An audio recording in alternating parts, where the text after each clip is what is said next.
दोस्तों, हम लोग अक्सर टीवी में या अखबारों में एक ऐड देखते हैं, म्यूचुअल फंड सही है। इस कैंपेन ने बहुत बड़ा असर किया है, ना सिर्फ अर्बन इंडिया में बल्कि रूरल इंडिया में भी।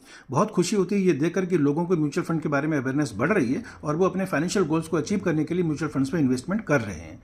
आज हम लोग बात करेंगे इक्विटी म्यूचुअल फंड्स की कुछ कॉमन स्कीम्स के बारे में, जिसमें कि रिटेल इन्वेस्टर अपना पैसा लगाता है।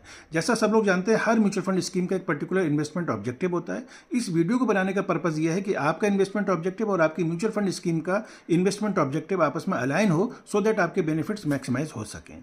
मैं आगे स्कीम्स के बारे में बताऊं उससे पहले आपको बताना चाहता हूं कि इंडिया में लार्ज कैप, मिड कैप और स्मॉल कैप स्टॉक्स किसको बोला जाता है। बेसिकली ये कैटेगराइजेशन किया गया है कंपनियों के मार्केट कैपिटलाइजेशन के बेसिस पे।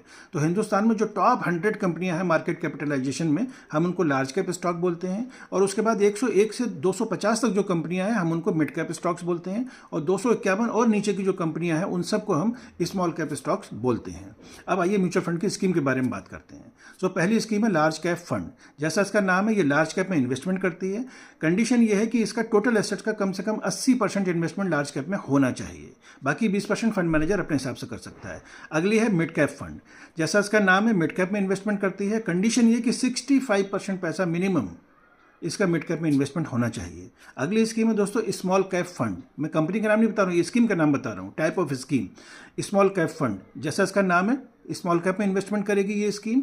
Minimum 65% investment small cap stocks में होना चाहिए। अगली स्कीम है लार्ज एंड मिड कैप। ये लार्ज कैप और मिड कैप दोनों स्टॉक्स में इन्वेस्टमेंट करती है। कंडीशन ये है कि दोनों में कम से कम 35% का इन्वेस्टमेंट होना चाहिए। अगली स्कीम है दोस्तों multi cap fund. Multi cap जैसा इसका नाम है, ये तीनों में इन्वेस्टमेंट करती है। बराबर बराबर 25% कम से कम तीनों, यानी लार्ज कैप, मिड कैप और स्मॉल कैप में होना चाहिए। बाकी 25% पैसा फंड मैनेजर अपने हिसाब से कर सकता है। अगला है फ्लेक्सी कैप। फ्लेक्सी कैप में ये है कि मिनिमम 65% का इन्वेस्टमेंट जो है वो इक्विटी में होना चाहिए। बाकी फंड मैनेजर अपने हिसाब से कर सकता है, कोई भी परसेंटेज किसी भी कैटेगरी ऑफ स्टॉक्स में। अगला है दोस्तों फोकस फंड्स। बहुत आपने सुना होंगे फोकस फंड्स। वो फंड होते हैं जो एक 30 स्टॉक्स का एक फोकस जो है वो बंच बनाते हैं और उसमें इन्वेस्टमेंट करते हैं। और कंडीशन ये है कि इसमें 65% एक्सपोजर उन 30 स्टॉक्स में होना चाहिए। अगला है दोस्तों सेक्टोरल फंड्स या थेमेटिक फंड्स। ये सेक्टोरल जैसे कि डिफेंस सेक्टर हो गया, पावर सेक्टर हो गया, एक पर्टिकुलर सेक्टर की कंपनियों में इन्वेस्टमेंट करके मैक्सिमम रिटर्न आपको जनरेट करने की कोशिश करती है। अगला है दोस्तों इक्विटी लिंक्ड सेविंग स्कीम।